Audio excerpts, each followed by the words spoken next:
What's going on, everybody? C4 here, and welcome to our newest video in continuation with our 2019 draft prep, where today we're going to be taking a look at my top 10 edge rushers for the upcoming draft class. I think that pretty much in congruence with the defensive line, it is the overwhelmingly most dominant, depth-filled position in this year's draft class. If you need someone on the defensive line, if you need someone that can affect the run and affect the pass from a rush standpoint, this is the year that you're going to be wanting to get that player via the draft.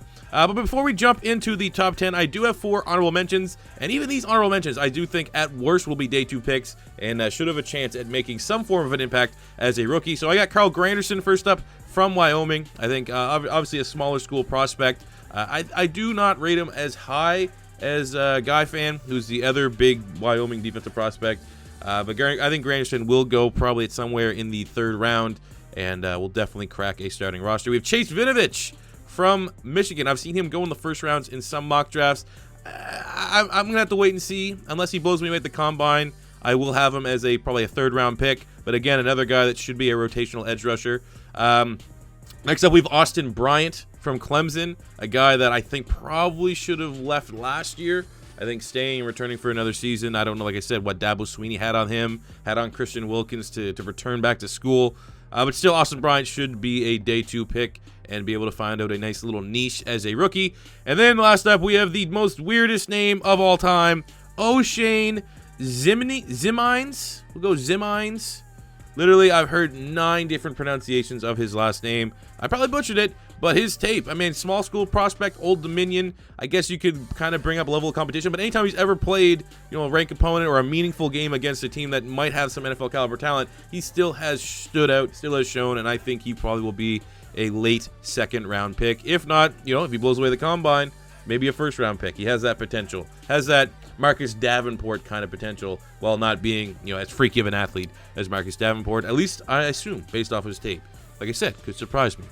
So without further ado, let's jump into my top 10.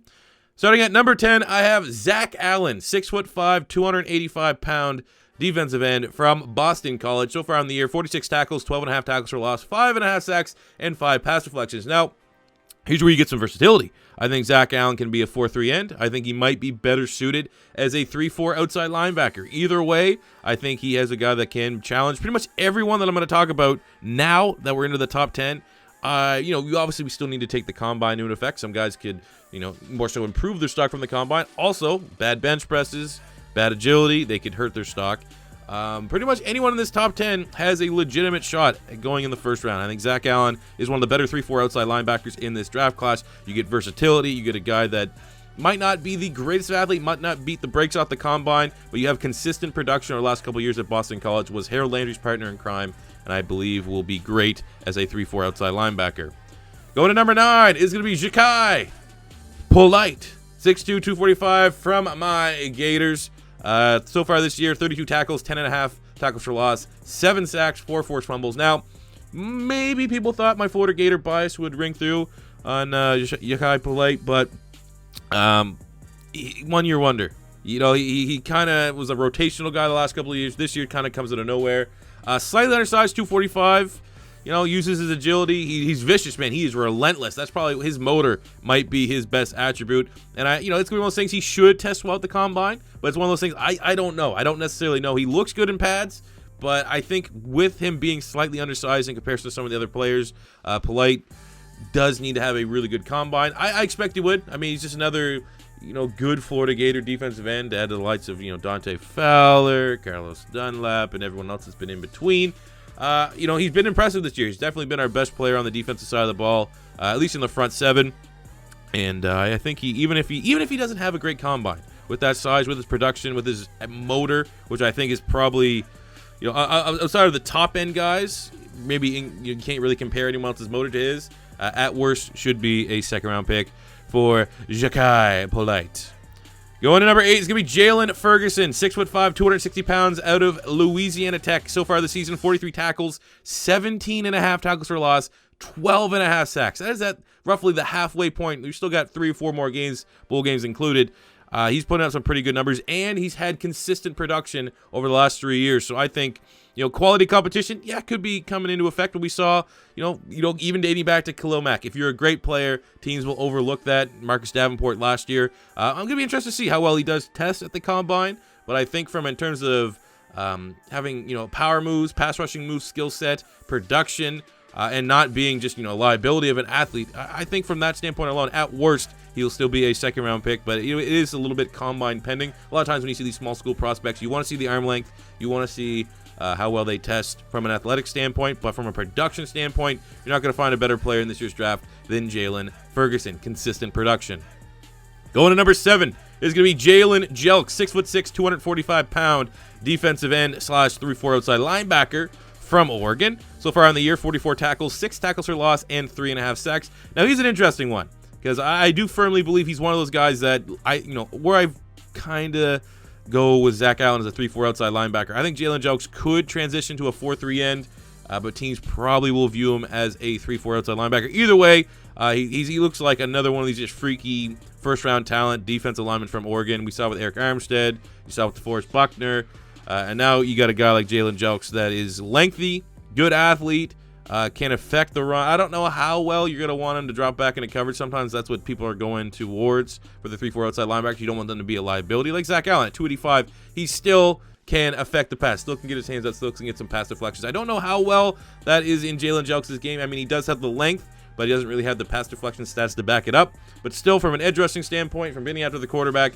he looks really, really good. He can definitely help his draft stock with a very impressive combine. But for right now, I have him as a fringe first-round pick.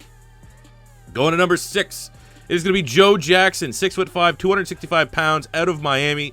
He originally was my number 2 early preseason boards. I was a big fan, but he has been playing through an injury. I think more so it hasn't been, his draft stock has gone down. It's just been more so other guys' draft stocks have gone up. I still really do like Joe Jackson so far this season. With he's pretty much in that J.J. Watt, Gronkowski arm thing, which can affect your play.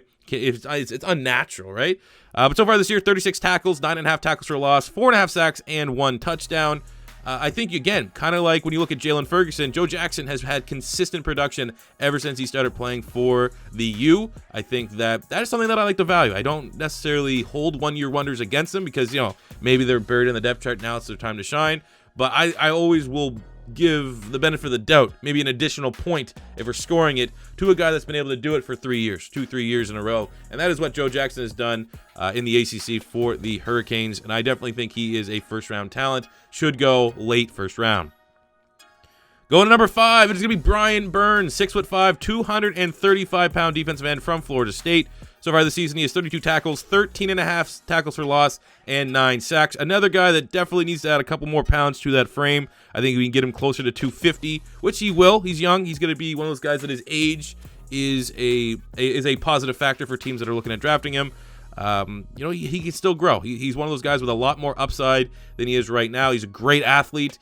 You would have to weigh the benefits to him adding more weight as to how will that affect his athletic ability, which is what makes him so good right now, which is what makes him such a top prospect. I don't really know if he's good for be a lock for the first round because of his size, but I think ultimately some teams will value the upside, will value his ceiling, and put that first round grade on him. I do think he is a first round talent, but I think with some of these other guys that have more proven production and might be more built for the NFL right away, they could go. But a lot of times teams don't factor that in. Teams will always factor the ceiling. They're ready for a long-term gamble, especially when it comes to defensive linemen, because you could just have them rotate in early on, and then as they get on that strength and conditioning program, as they build up more of an NFL build, they can get more and more snaps as it goes. So I don't really think the fact that Brian Burns is like 230, 235 is really going to hurt his draft stock. But it potentially could. It could be a knack against him. I mean, when it's so tight at the top of this, when you're trying to rank everyone, and I assume a lot of teams' big boards are going to be like that, they could use that against him. But for right now, I do think Brian Burns is a first-round talent from Florida State. Going to number 4 is going to be Montez Sweat, 6'6", 245-pound defensive end from Mississippi State. So far this season, he has 36 tackles, 12.5 tackles for loss, and 10 sacks. Again, proven production. Has been doing it for the last 2 years. I think for sure a lock in the first round. Another guy, though, you might be tempted to play as a 3-4 outside linebacker. I think he has some versatility there. I personally think and view him as a defensive end, But because of that versatility, you got to add that to the draft stock. Again, maybe even Brian Burns could be viewed as a 3-4 outside linebacker. But I do think Montez Sweat, for me, for my money, is a DN. But I have seen him mocked teams like the Green Bay Packers. That's a popular one. They obviously run a 3-4, so some scouts believe he can make that transition. But either way, proven production in the SEC, not a one-year wonder. Last year kind of popped up on a lot of teams' draft boards, and this year the production has been at a very, very high, very, very elite level. And along with Jeffrey Simmons, they have one of the best 1-2 punches on the defensive line affecting the pass in the college football world. So I definitely think Montez Sweat is a guy that could be a good athlete. That's kind of with a big question mark right now. Montez Sweat is that he's not the biggest guy, and no one really knows his athletic ability. I've seen a lot of people and reading scouting reports, and even on tape, he looks like one of those guys you don't know. You can't pigeonhole it like, yeah, that guy's going to destroy the combine. That guy's going to be a monster with the pads off. We don't know yet. And again, because of the proven production and the SEC level of competition, I don't think, an average combine to, slightly underwhelming combine will drastically affect his draft stock. So I have old Montez Sweat here as a first-round lock. Going to number 3, it's going to be Clelin Ferrell, 6'5", 260 pounds, out of Clemson. So far this season, 31 tackles, 12.5 tackles for loss, 7.5 sacks, and a touchdown. Just another face on that very dominant Clemson defensive line. I would probably have him at number 2 in terms of total talent. I think I would still edge Dexter Lawrence ahead of him, but I think Clelin Ferrell might just squeak ahead of Christian Wilkins and obviously Austin Bryant, who we talked about in the honorable mentions. Clelin Ferrell, another guy, man. Very, very surprised Dabo Swinney was able to convince him to return to school. I thought he should have came out last year. Would have been a lock for the first round last year. His production has maintained at that pretty high level. He's a lock for the first round this year. Now it's just more so, can he creep up into the top 10? Will he be more so of a top 15 type talent? But yeah, definitely a 4-3 defensive end. Athletic ability, I don't know if he's going to just wow a lot of people at the combine, but he brings a very, very well-rounded and developed skill set from affecting the pass. He's not bad against the run. And proven production. He ticks off pretty much every box you could look for a first-round talent at defensive end. And he's going to be a lock, I think, for the top 15.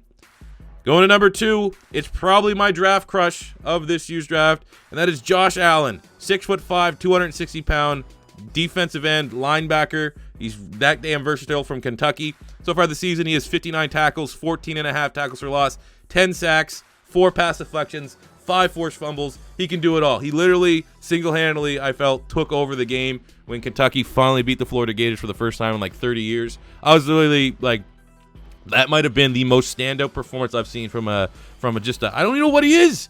He can drop back and play coverage. He can cover tight ends.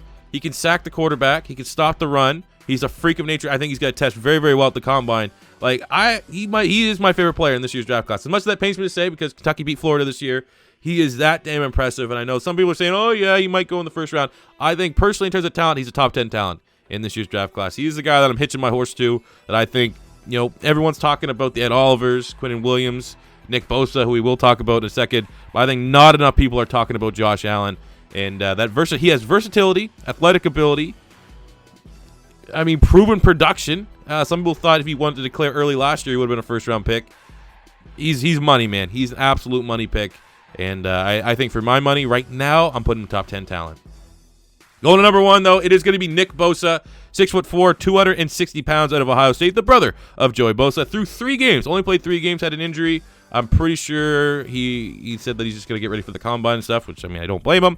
But through 3 games this year, he had 14 tackles, 6 tackles for loss, 4 sacks, and a touchdown. So Lord only knows what he would have done if he would have played, what we're at, 8 or 9 games. Jesus.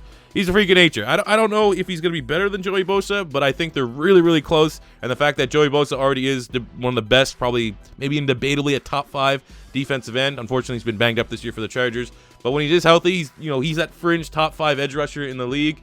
I think the fact that Nick Bosa is almost as good, if not as good, he's gonna go top 3, top 5, somewhere in that range. It's basically Nick Bosa has a legitimate shot at going number 1. Depends on how the draft needs go. Depends on if Justin Herbert declares, and some teams might have a rush to try to trade up and get him. But it's looking like Justin Herbert will be returning to school, so I think it's gonna be a race between Nick Bosa and Ed Oliver for the number 1 overall pick. And maybe the injury could kind of negatively affect Nick Bosa's ability to get that number 1 spot. But again, it's all about who ends up with that number 1 pick, and you can't go wrong by selecting Nick Bosa at number 1. So there you go, guys. Those are my mid-season-ish in the college football season 2019 Edge rankings. Did I miss anyone? Anyone that I just completely slept on? Let me know in the comment section below if you agree or disagree with my ratings. As always, your first time stopping by, don't be afraid to hit that subscribe button. Smash the like button if you enjoyed. And until next time, it's C4 saying peace out.